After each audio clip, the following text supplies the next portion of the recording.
Hello everyone, welcome back. And today in this video, I wanted to discuss more about Barcelona's summer transfer window because I know a lot of Barca fans, when the summer was ongoing, there were some negative emotions towards Laporta and towards Deco, the way that they handled the situation, the signings that they made, and of course the signings that they didn't make, and some of the departures as well. Some players maybe, some fans did not want to let go. So I wanted to talk all about that today because, of course, from the outside, we don't know the financial situation.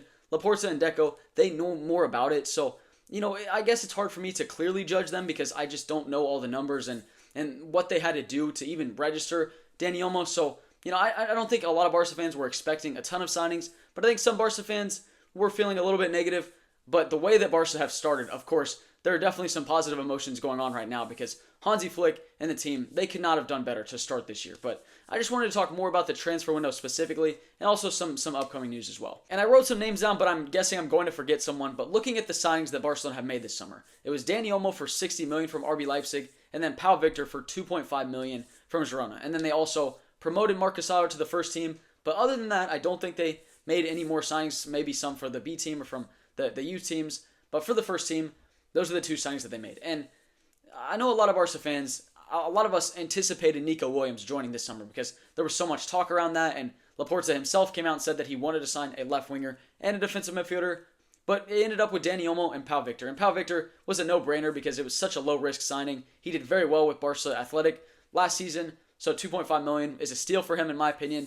I think his market value is only going to go up, but that's if Barca choose to sell him at some point in the future. I definitely hope he stays at the club for a long time. And Dani Olmo, I think he did have his skeptics, myself included. Not that I ever doubted the player that he was, but just given what Barcelona needed in this transfer window, and it seemed like he was probably going to be signed to play as a left winger, which I don't think really would have played towards his strength.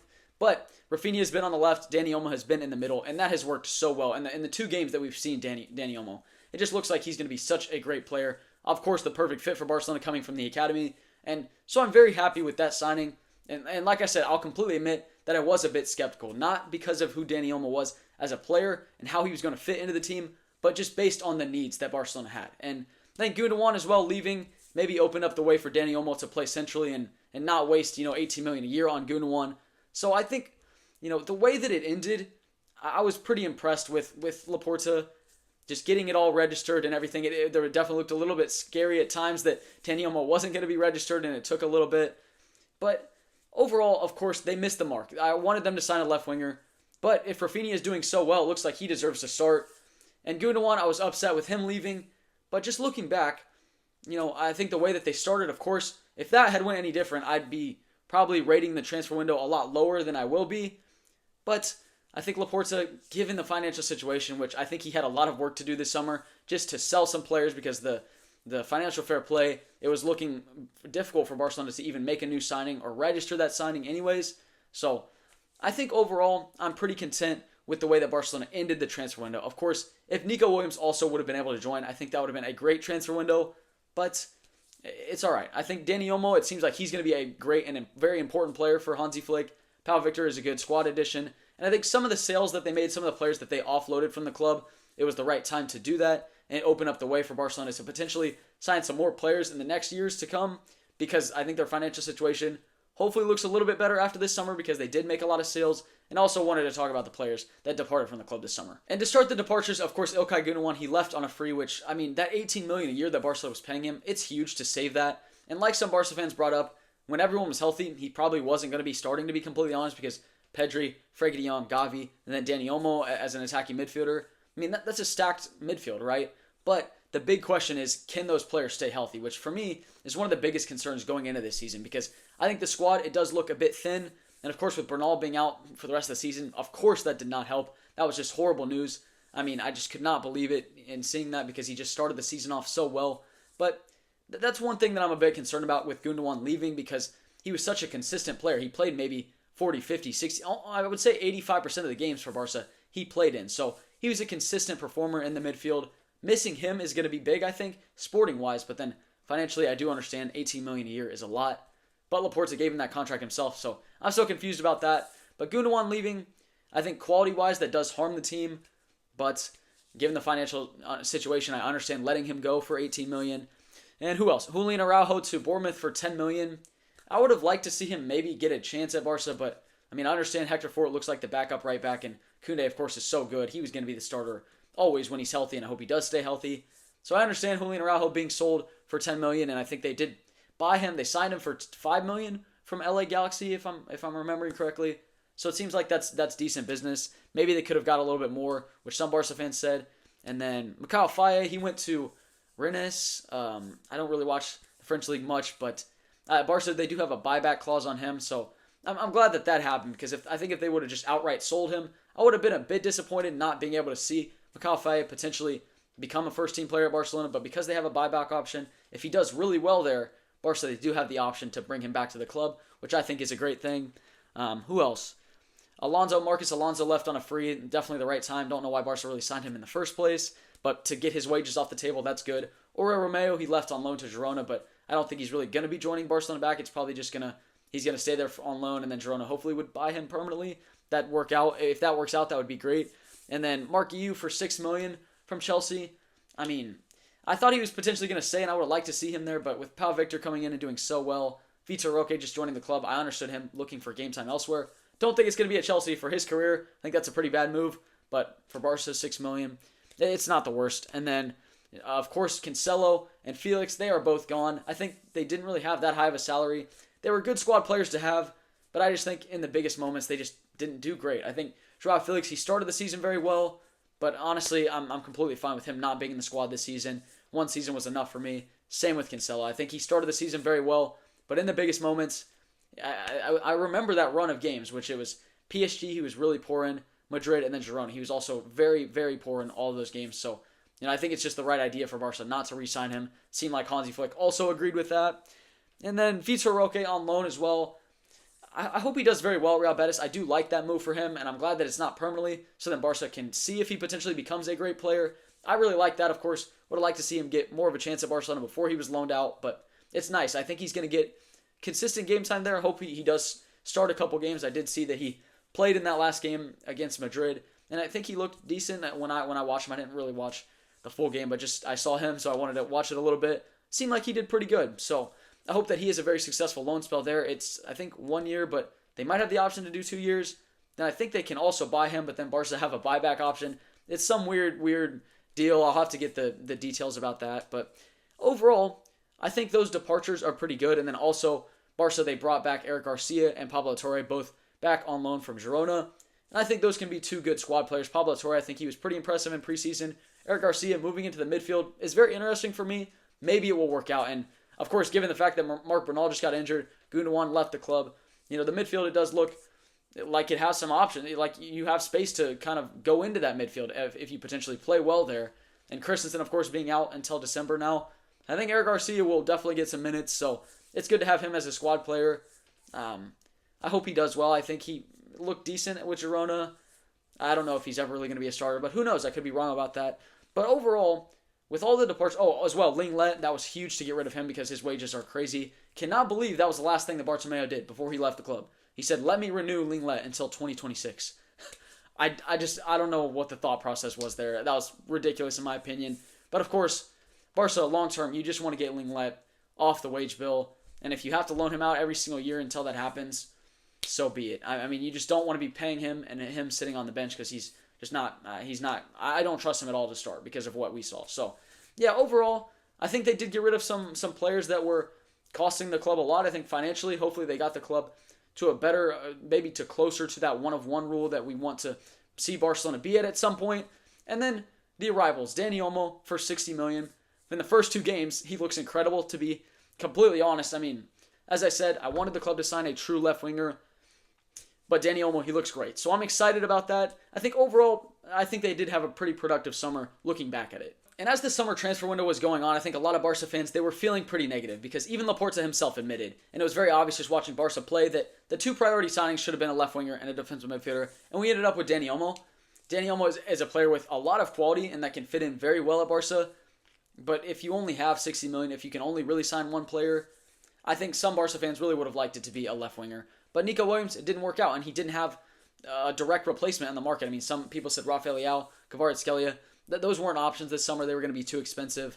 And so I just don't think they would have been able to sign anyone as a direct replacement for Nico Williams. I think they basically went all in for him, which maybe in the end wouldn't have been the best idea. There are some reports that Barca could not guarantee his registration. I don't know if I believe that because I think all the reports were basically saying that Nico Williams was the number one priority. And if Dani Olmo was able to be registered, I think Nico Williams would have been as well, unless he was asking for higher wages, which I don't know if that's completely true. Yeah, obviously I think a lot of Barca fans were disappointed with the Nico Williams situation. And also wanted to talk about the comments that he made today. He basically said, I'm very happy at Bilbao. I have a contract here, but in the future, you never know what's going to happen. It was obviously a compliment to have other big clubs looking to try and sign me in the summer. So he left his future basically open in the air. I think, of course, if he wanted to stay at Bilbao for his entire career, that's completely fine as well. And some Barca fans are already saying the Barca train only passes once a year. Once. That's all. It happens once. I still would like to see Nico Williams join Barcelona. And I think in his first couple games, some Barca fans are maybe still a bit upset that he didn't join the club, and so they're watching very closely at his performances, and maybe he hasn't had the best start to the season. I still think he's such a good player, as we saw at the Euros and as we saw while he was playing with Bilbao last season. So that was disappointing for Barca not to be able to sign Nico Williams. But Dani Olmo and Pau Victor, given the other options that were on the market, I mean, I think Laporta, he made the most of the transfer window. I think at some point it didn't seem like Barca were really going to be able to sign anyone. And I think, last summer, their most expensive signing was Oriol Romeu for $3.5 million. So it was nice to see a player of Dani Olmo's quality join the club.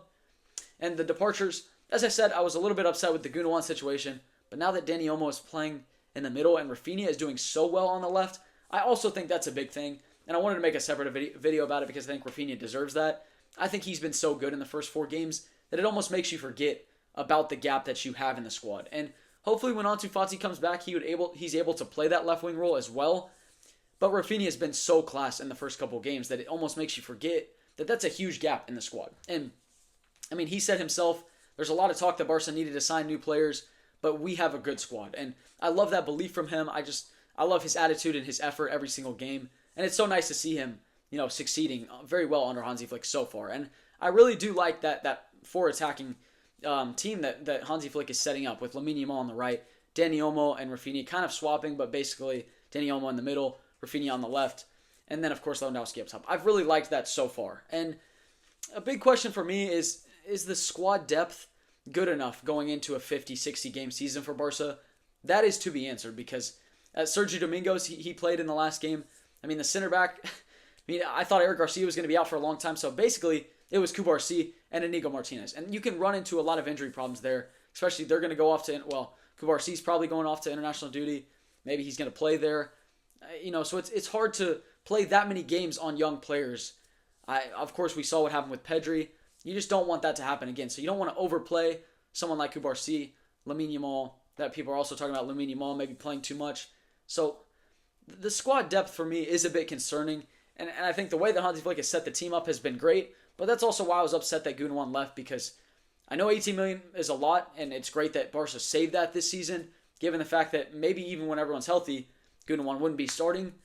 But the problem is, it's almost never completely healthy for Barca. I mean, they're missing 4 or 5 important players right now, and throughout the season, as we progress, you hope everyone stays healthy, but you also have to be prepared in the worst case scenario. And looking at the midfield, it does look pretty bare right now, I would say. I mean, it's Pedri and Marcelo, and then Eric Garcia is having to go up in that position. Fermin Lopez, it's great. I mean, I think he's going to be very good for Barca under Hansi Flick this season. But it's a bit worrying. I'll be completely honest. It's a bit worrying. The squad depth, especially in the center back position as well as the midfield position. But, I mean, you have a lot of quality. Hansi Flick has set the team up so well. So I think it's basically making Barca fans forget that there are some gaps in the squad. And I hope the players that they have currently can fill those gaps until maybe next season Barca could sign a couple more players. But also, Barca, they have the best academy in the world. That's also a huge boost. I can't imagine where Barca would be without La Masia right now, because anytime there's a gap that needs to be filled, it does seem like La Masia can step up and fill that until someone comes back. Or honestly, sometimes they'll just stay in the first team because they're that good. So I'm very excited to see Barcelona this season. But just looking at the transfer window, can I say I'm completely content with that? We also, before I forget, we have to remember that Hansi Flick is a new signing. As someone pointed out in my last video, that's the best signing that Barcelona could have made this summer.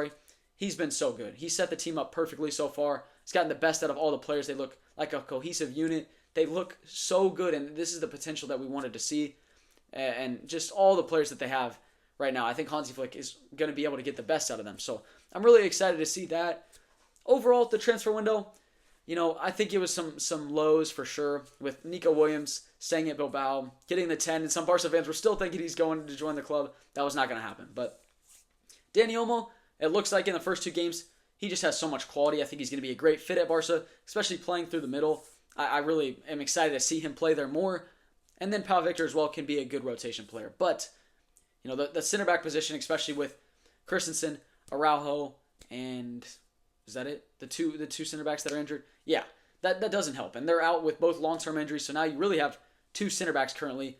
If Eric Garcia is going to play in the middle, if he's going to play as a center back, then you only have Casado and Pedri in the midfield. But Fermin Lopez, I think, does like to play further up the pitch, but he can play as an 8 as well. So that'd be fine if that's what needs to happen. But I think it's a bit thin for all the games that Barca have coming up.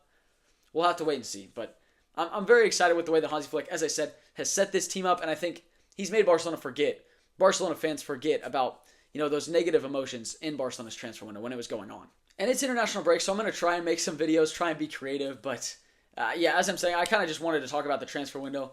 If I were to give it a rating, honestly, when it was going through and it was only going to be Dani Olmo signed, I was going to maybe give it a 5 out of 10. But taking into consideration Hansi Flick joining in the summer and the way that he has set this team up so far, as I said, it's only a couple games, but there has been a drastic change in the way that Barcelona has played, which of course you'd love to see. You didn't expect it to be this soon, but you love to see that, and you definitely hope that it can stay up to that level. And the way that he's trusted La Masia as well, I really like that. Pau Victor, as I said, is a good signing. They've also offloaded some players that I'm very happy they got rid of, or not really happy to see them go, but basically just that Barcelona, I didn't want them to be paying them anymore. It's not like it's my money, but I want them to save as much money as possible so they can get out of this financial situation that they're in. So overall, maybe I'll give it, with Hansi Flick, with the way that he's been playing now, I honestly just want to say, this is literally the day after they just won 7-0, so recency bias could definitely be there. I want to say it's just a 10 out of 10 because with the way that Hansi Flick and Dani Olmo have joined the club, but I'll be realistic. They missed their mark on a couple, positions that they wanted to try and sign. It didn't work. I don't know if that's exactly Laporta's fault. I think it's just the financial situation that he's in, and it's not. I wouldn't say it's exactly. It's not his fault right now because Bartomeu ruined the club. But I think Laporta, maybe some of the decisions that he's made haven't been the best, and I think it's okay for Barca fans to kind of question those. But I think overall he's done what he can with the club currently. So I'm going to give it a 7 out of 10. I know I've been basically just waffling this entire time, but I think 7 out of 10, it might be fair. Like I said, I wanted to give it lower, but with the way that Dani Olmo has started in the middle, I think he's been so good there. And then, of course, Hansi Flick, the way that he's gotten this team to play in the first couple games has just been amazing, especially with all the players that have been out injured. So Hansi Flick, Dani Olmo, and Pau Victor as the 3 signings, basically. And then, as well as Ansu Fati coming back on loan. I'm excited to see that. And then Pablo Torre, Eric Garcia as well on loan, and then Marcus Sada being promoted. I think you've added a lot of quality there, right? You've added a lot of experience in Hansi Flick and Dani Olmo, a ton of quality there. And then some good players to have in the squad with the other players coming back from loan or getting promoted. And then the departures, I think, other than Gundogan, I was pretty upset about that. But 18 million is a lot to spend on someone that maybe wasn't going to be a starter. So overall, I'm going to give it a 7 out of 10. I don't know what you all think, and maybe that could be high, maybe that could be low for people that have really liked the way that Barcelona have started this season.